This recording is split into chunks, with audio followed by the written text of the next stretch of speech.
Μικρή μου ρεμονιά μου μάι, ρεμονιά περέχτηκα, σαρομυρά συπευτία. Neviem ako vy, ale ja som už od malička bola fanúšikom gréckych bájí a povesti a práve preto má Kréta veľmi špeciálne miesto v mojom srdci. Mnohí umiestňujú vznik európskej civilizácie práve na tento ostrov, nakoľko sa tu narodil aj kráľ bohov Zeus. Pred rokom sme objavovali sever tohto ostrova, však boli sme extrémne sklamaní, nakoľko bol preplnený turistami, preto naše kroky viedli tentokrát na juh do mestečka Paleochora. Ak chcete aj vy smerovať na juh, auto bude nutnosťou. Predstavte si vysoké Tatry obklopené plážami, presne takto vyzerá Kréta. No a keď už sme pri tých plážach, tie budete na Kréte absolútne milovať. Všetky pláže sú totiž verejne prístupné a voda je tu exkluzívne čistá a teplá. No a keď to máte radi na tur a na pláži sa nebude nachádzať nikto, môžete to skúsiť ako my na holáka. Nie sme štandardní plážoví povaláči, ale tá Kréta k tomu jednoducho zvádza. Pozdĺž celého ostrova nájdete kilometre pláži, kde sa nikto nenachádza a tým pádom máte absolútny komfort a súkromie. Čas presunúť na ďalšiu pláž sme sa zastavili v kláštore, ktorého názov neviem absolútne vysloviť. A ešte tu k tomu aj na mňa niečo vyskočilo. Nakoľko sa kláštor nachádza na hlavnom turistickom ťahu smer pláž Elafonizy, bolo tu pomerne dosť ľudí. Napriek tomu ste si vedeli nájsť kúzelné miesta, odkiaľ bol výhľad exkluzívne na more a nebolo tam ani nohy. Ak chcete niečo vynechať, tak určite pláž Elafonizy, nakoľko je to definícia turistickej pasce. Je to asi najviac preplnená pláž na Kréte a vôbec za to nestojí, nakoľko ani ružový piesok sa nekonal, bolo tam len pár zrniečok. Ale určite oplatí vidieť je tajomná dedinka Azogires, ktorá sa nachádza vysoko v horách. Nachádza sa tam okrem iného kláštor 99 svätých otcov, ktorý je opradený mystikou. Neskôr som sa o tejto dedinke dočítala zaujímavosti, nazývajú ju aj dedinkou z aktov víc, nakoľko sa tu nachádzajú zvláštne energie a spomínajú sa aj víly, tzv. Miády. Nás pri vstupe do dediny privítal kôň a uprostred dediny sme našli opustené malé dievčatko, ktoré na nás prehovorilo čistou angličtinou a pýtalo sa, či nepoznáme jej otca. Bolo to ako vystrihnuté z hororu. Dávala mi jedovatý kvietok z oleandra a nechcela s nami odísť, keď sme sa však o pár minút na toto miesto vrátili, už tam nebola.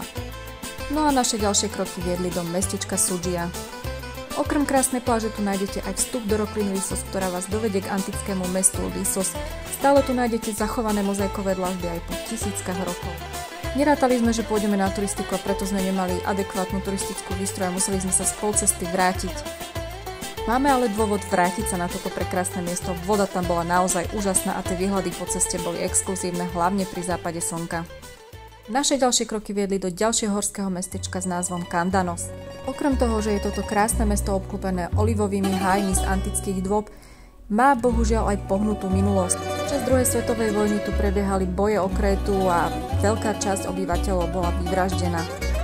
Napriek tejto čiernej histórii je v mestečku neuveriteľne príjemná dovolenková atmosféra a odporúčam vám vychutnať si večeru alebo kávu na niektorej z terás. Alebo sa choďte prejsť do antických olivových hájov. Ja som si tento pohľad vychutnala a vedela som, že sa tam chcem ešte vrátiť. Ďalšia destinácia bola Falasárna, kde sa malo nachádzať takisto antické mesto, respektíve jeho pozostatky, avšak v čase, kedy sme tam prišli, bolo zavreté. Zdržali sme sa totižto na pláži, ktorá bola absolútne úžasná a tie vlny boli perfektné, takže bohužiaľ prednosť dostali vlny. No a keď už sme boli takto pekne v tempe s tými plážami, tak sme sa vrhli na ďalšiu a táto bola veľmi špecifická, nakoľko bola tajná.